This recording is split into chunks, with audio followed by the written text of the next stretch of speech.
Então, continuando a nossa reflexão aqui, nós falamos na última aula, no último vídeo, nós falamos da questão em que Paulo agora ele está junto às igrejas, às comunidades, falando de um Cristo, e ele tem dois grupos com os quais ele precisa dialogar. Um deles é de origem judaica e outro é o que se chama de gentil, né?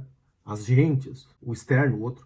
Os judeus chamavam de gentil aqueles que não eram pertencentes à sua cultura, à sua religião. Então, quando você lê na Bíblia sobre gentil, é da perspectiva do judeu. Mas com o cristianismo, essas distinções elas acabam se esvaindo, vamos dizer assim, né? Porque daí a igreja é constituída de aqueles que vieram do judaísmo, a igreja primitiva, ou os primeiros cristãos, e os gentios, ou seja, aqueles que não tinham vínculo nenhum com o judaísmo. Então Paulo ele vai lidar com esses indivíduos.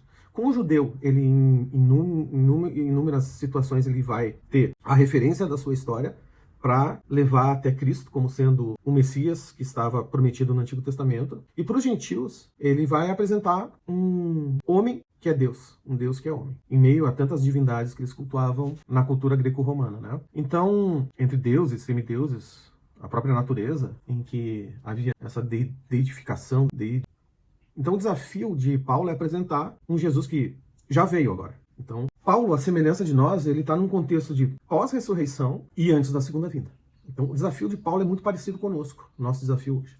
Então, esse é um dos outros motivos que nos levou a trazer para vocês um estudo sobre os princípios da fé cristã, considerando a temporalidade, considerando no sentido de que nós também estamos pós a ressurreição e antes da segunda vinda.